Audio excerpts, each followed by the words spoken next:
Here we are. The sky's overcast. Hopefully it'll rain. Hopefully it'll give us 20 or 30 minutes. If it doesn't, it doesn't. If it does, it does. Now, I want to talk about something that's fascinating because it highlights the nature of the type of global economic, social, cultural system we have. I want to discuss the concept of copyright. Not copyright in terms of novels and ideas, but copyright in terms of manufacture of essential products. And what has highlighted this is the coronavirus pandemic and the difficulty faced by a private investment for private profit mantra to actually provide vaccinations to people who don't actually have the resources, or sovereign nation states which don't have the resources to buy those vaccinations at inflated prices. Now, you may think that AIDS has gone away. It hasn't gone away. But it is a treatable, not curable, but it's a treatable disease. And in the 1980s and 1990s, over 12 million people, mainly in Africa, died of AIDS. And at that particular point in time, in the West, private pharmaceutical corporations had developed medications which could keep the symptoms of AIDS away and actually save people's lives. And it was a huge debate which ran over a decade before those corporations, those pharmaceutical giants which had copyright over what they had developed, had that copyright removed, and companies around the world will be able to manufacture AIDS treatment at a fraction of the cost. For example, when AIDS treatment first came out, it would cost at least $10,000 per year for an individual to obtain the necessary medications. Today, it's about $75 per year. And that's because those copyright laws were amended to deal with that particular health emergency. The dilemma today is that most sovereign nation states are no longer in the pharmaceutical business.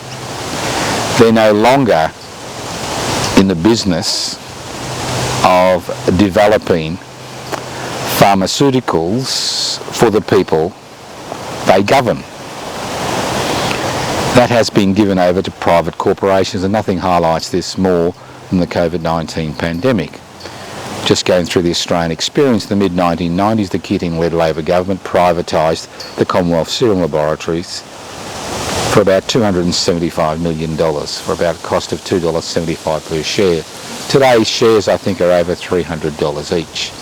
But more importantly, when the Morrison-led Liberal National Party government had to make decisions about vaccinations, and vaccinations were pretty scarce, they had to come to an arrangement with the Commonwealth Serum Laboratories to pay them $1 billion of taxpayers' money in order for them to actually manufacture, not only the copyright, but manufacture the vaccinations for them. Unfortunately, they put their money on the wrong horse, AstraZeneca.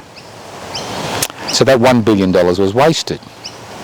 See, a lot of people think that pharmaceutical companies spend billions of dollars developing pharmaceuticals. And the key is that when you try to develop pharmaceuticals, if you're a private corporation, you develop pharmaceuticals that people need every day of their lives, like for diabetes, for blood pressure. There's no point developing pharmaceuticals for malaria. That's why the Bill Gates Foundation has poured in billions of dollars into malaria research. Because because millions of people still die of malaria, which should have been able to be treated by now. So in Australia, we have publicly funded institutions like the universities, which produce original research, which helps pharmaceutical corporations to develop necessary pharmaceuticals for which they have a copyright for 20 to 25 years. Now, the dilemma in the world today, not just in Australia, is obviously that if the world isn't vaccinated, or a majority of the world isn't vaccinated, what we'll see is the development of more and more virulent and contagious strains. We've been very lucky to date. Omicron is a very contagious COVID-19 variant, but it is not virulent to a significant degree compared to other strains or other strains which may be developed.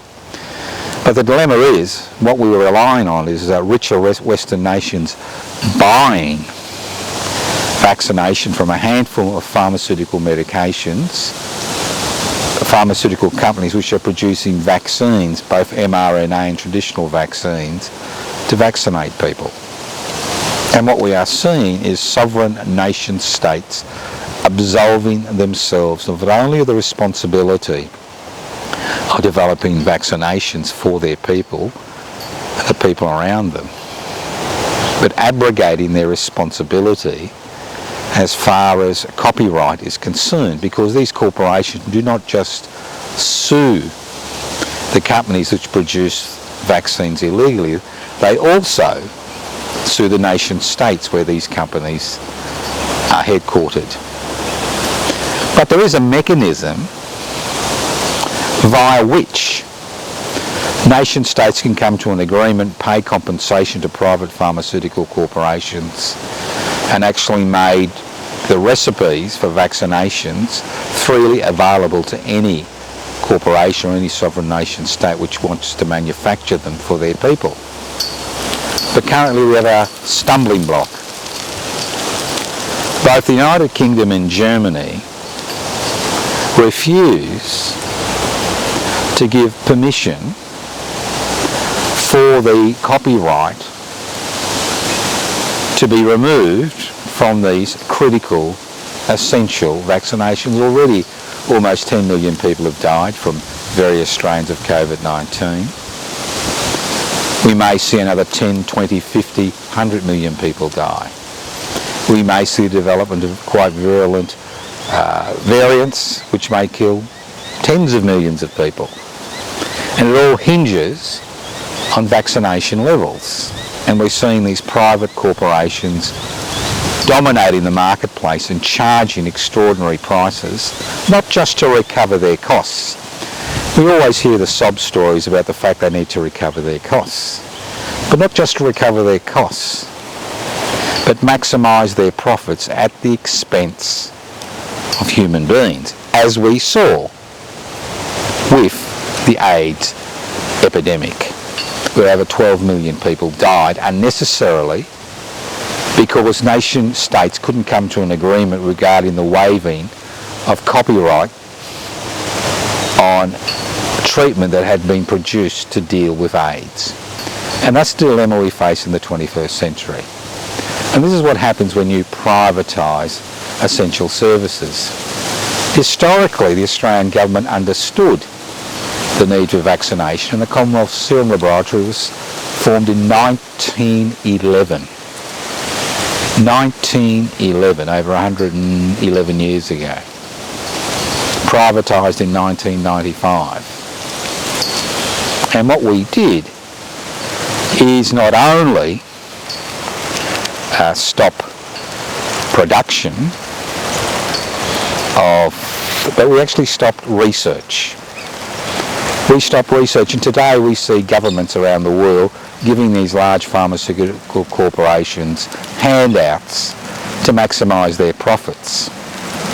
Now, it's quite extraordinary that in the 21st century, although we have the ability to develop vaccinations to things like COVID-19 and develop medications to deal with a whole variety of issues which have increased life expectancy around the world, we have no mechanism via which we can ensure that anything developed by a private corporation, that copyright doesn't exist ad nauseum for 20, 25 years. Because this legislative agenda around the world means that the health and lives of billions of people are held hostages by pharmaceutical corporations whose major shareholders aren't particularly interested in what is produced, but how much profit is made from what is produced. And the skewing of development of medications which deal with illnesses which need daily medication. While there's minimal research in the private sector and less in the public sector to deal with contagious diseases like malaria that just need one treatment. So it's an important situation we find ourselves in. At least to the United States' credit, they have agreed to waive copyright. But Germany and the United Kingdom have not. Less than 120 of the over 210 nation states which are part of the United Nations have actually come to the table. Because there is a mechanism which can be used to waive this copyright to allow corporations and companies around the world access to the material that is required, the intellectual property that is required to produce vaccinations.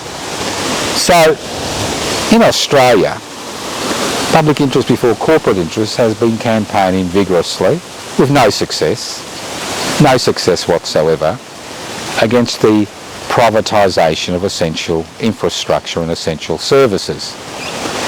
And nothing is more essential than a publicly owned serum laboratory or a publicly owned pharmaceutical company which can develop vaccines and medications to deal with problems not just which are specific to Australia but which are specific to the Pacific region as well as the rest of the world.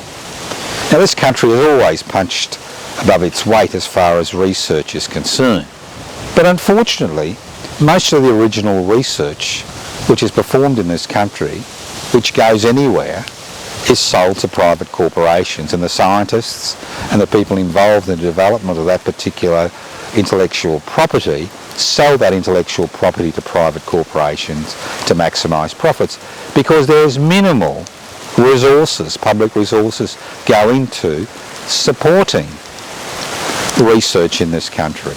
Very little whatsoever. Now, as you can see, the rain is starting to fall, which is great. It's not great for you and me, but it is great for the land we stand on, because it is parched and requires rain. We are parched. We are parched. We are hostages to an economic system which puts profits before everything else.